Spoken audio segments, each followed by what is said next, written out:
man, can I do this? Like, there's too much pressure on me. Like, Yeah. and I have to snap myself out of it. Like, no, like, shut up. Like, what are you talking about? Like, you have to do this. There's no ifs, ands, or buts about it. There's one goal. And if I don't have tunnel vision on that, it's not going to happen.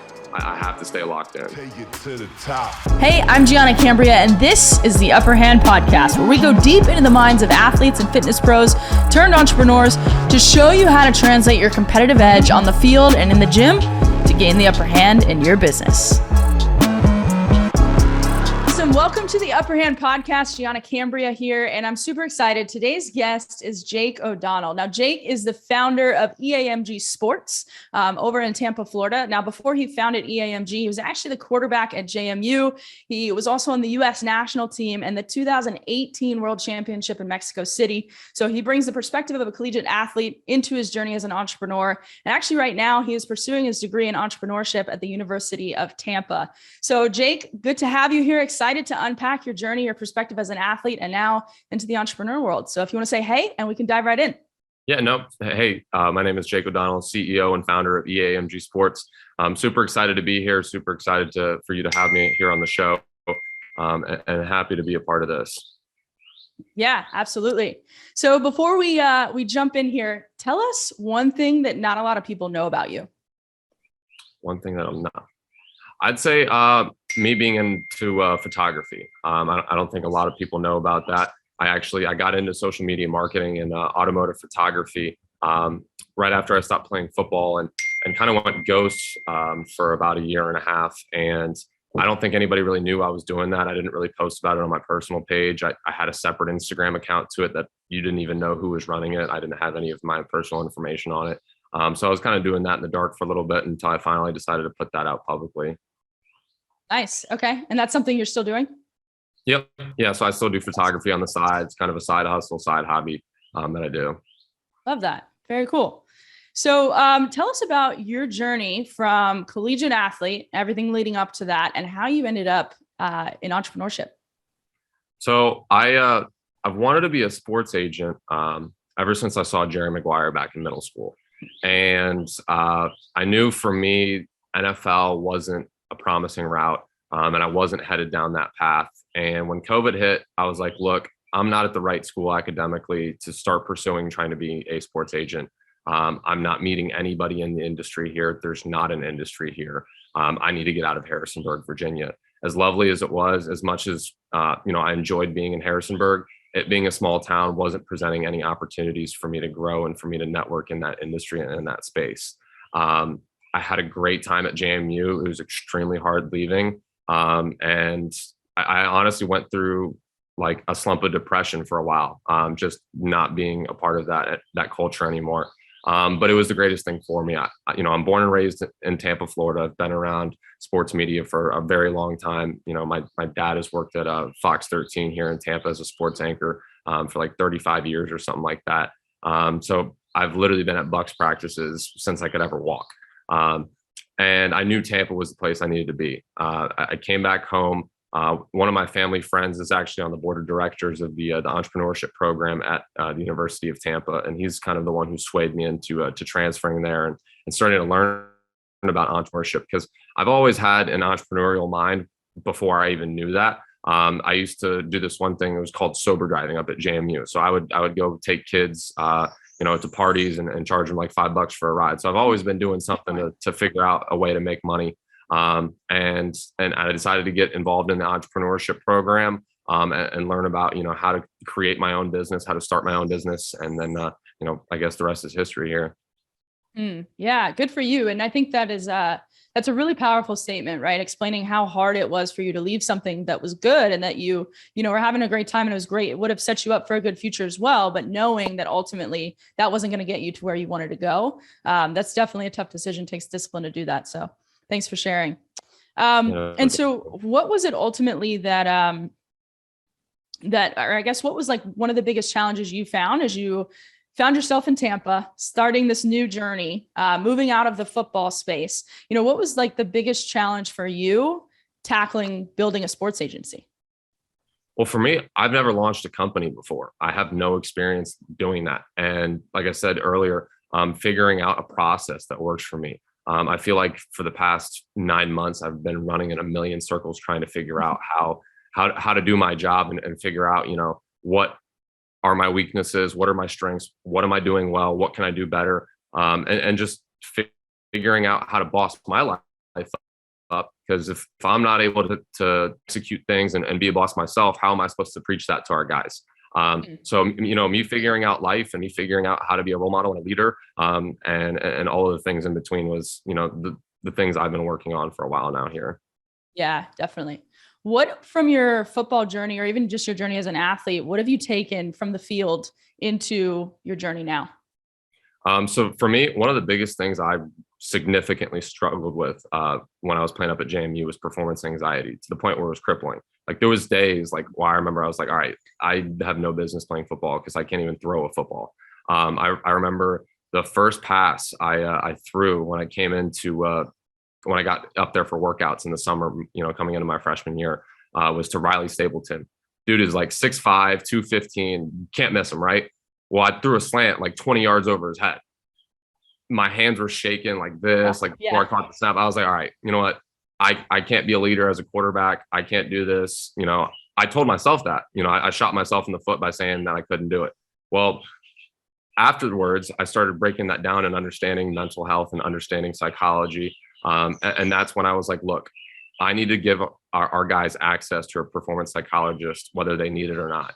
Whether they're struggling with anything in their personal life off the field, they have someone to talk to, or if, we want to work with them on how to train their mind for in-game scenarios and situations so that they have, all of the confidence in the world when the game's on the line and they're in a national championship type environment. So I wanted them to have that resource. And I tell our guys, please take full advantage of that. I'm bringing these resources in for a reason. I want you guys to take advantage of all the resources you guys have. Because they're not free and they're not cheap. So I brought them in for a reason, and I think they're really going to help the guys on and off the field. Yeah. And it's really interesting what you guys are doing at EAMG and the approach that you're taking to these athletes. So I definitely want to unpack that here in a second. But what you were saying about the self-talk, that is something that we as entrepreneurs really have to be on guard for, especially when it's just us in the early stages. Are you seeing some of that come into play as you're building the business as well? Are you seeing those same tendencies and now you know how to overcome them, or what does that look like for you? Yeah, no, I have to make my own noise. Like there's times I'll be sitting in the car driving by myself and I'm like, man, can I do this? Like, there's too much pressure on me. And I have to snap myself out of it. Like, no, shut up. Like, what are you talking about? Like, you have to do this. There's no ifs, ands, or buts about it. There's one goal. And if I don't have tunnel vision on that, it's not going to happen. I have to stay locked in. Yeah, definitely. So let's go back to what you were saying about EAMG. Tell us a little bit about your approach, what you guys are building there, and how you are really tackling this NIL space. So yeah, I will say we are doing things a little differently than everybody else. And in the sense of we are taking a holistic approach to this. We are building guys and we're building men. We're turning boys into men here. We're teaching them, about, psychology and the importance of, your mental health, the importance of finance. Because 85% of the guys, once they're out of the league are broke. Everybody spends all their money and it's gone. What we're doing is we're educating guys on the platform that they have and showing them, all of the resources necessary to fully protect themselves and put them in the best possible environments to thrive and succeed. I really haven't seen many sports agencies offer all of the things we're offering, the performance psychologist, I mean, a lot of sports agencies are offering typical things like finance, CPAs, lawyers, attorneys, whatever, offering them social media help. But I really haven't seen anybody offer the full entire package for the person. Yeah. I think that's really, really important. And that's such a shocking stat, right? You said like 85% of them are broke by the time they leave the league. Yep. So if you're not focusing on, what's going on up here, and, some of the other people that we'll have on the show as well, they talk a lot about the transition from athlete into what next, and once that career ends. And so I think setting them up for that and really tackling that early is so important. So that's awesome. I love that. And that's why we're focusing on brand building with these guys and teaching them the importance of social media. Because if we can create social media influencers out of these guys and teach them how to be influencers, that's an entire career for them to fall back on, post football.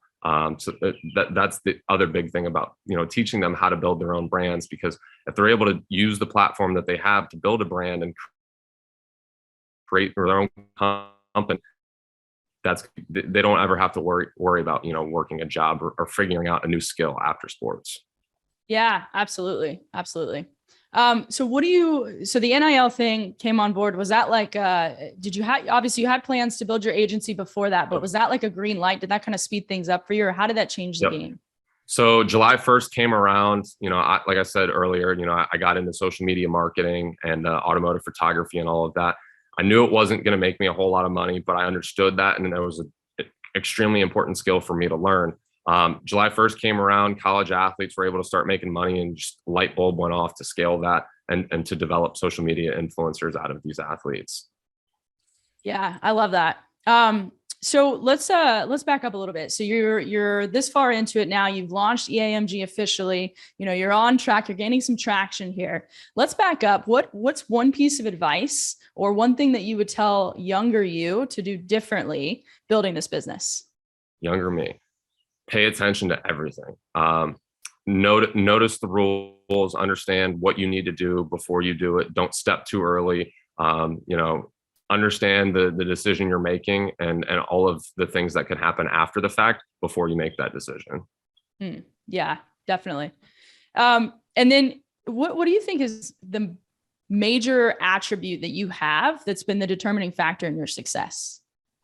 So I had Shy Battle in town this weekend. And one of the things he said to me was, when something, when you want it badly enough, your mind, if you can't stop thinking about it, you're going to do everything you can to get there.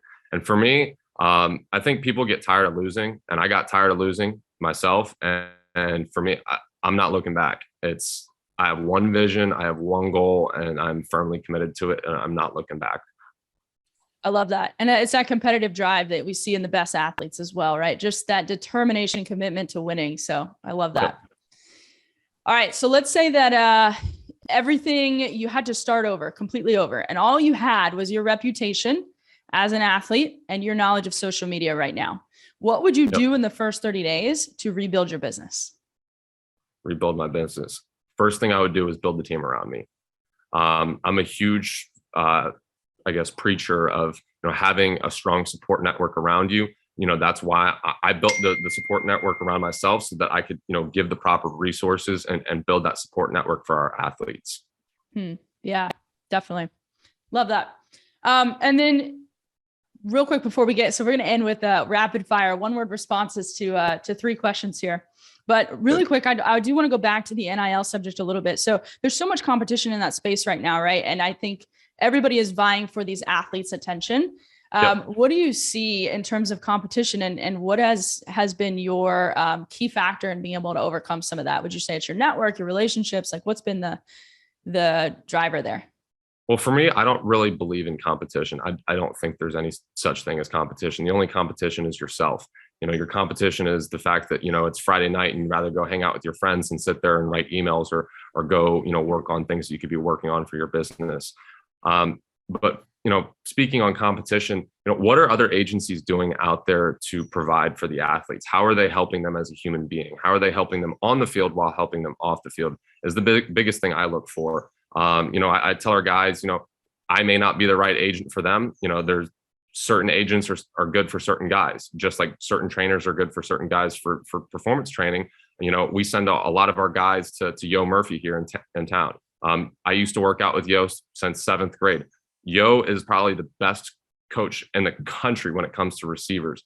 Randy Moss comes in and works with his guys. He's had Devontae Smith, Henry Ruggs, Sammy Watkins, to name a few. So if it's a receiver, I don't care who you are, call Yo Murphy. But I'm sure there's other trainers out there for different positions. You know what I mean? So it's really finding the right people for you. Yeah, I think that's so important. And on that note too, what would be your recommendation for athletes that are listening to this, or even entrepreneurs right now that are listening to this and they're going, what should I be doing with my social media? What should you be doing? Well, honestly, social media is just like the internet. once you post something, it's forever out there. It's what do you want to associate yourself with? Talking about the law of attraction a little bit, whatever you're posting is going to reflect on you. If you're posting, do you want to be that corny guy who's posting selfies in the locker room, or do you want to be the quarterback who's posting you throwing a put out to the public about yourself? Yeah. And, I think that's a really important thing, especially as athletes are entering the space, right? And it's starting earlier and earlier, and this especially, but even as you get to that middle and high school and schools are starting to look at you, I think that's really, really, really crucial. So great advice there. Awesome. Well, thank you, Jake. So we're going to end with those 3 rapid fire. So 1-word responses to fill in the blank. You ready? Yep. No pressure. All right. So to be successful in entrepreneurship, you need to commit. Love it. One thing to watch out for is intentions. And when you feel stuck, remember that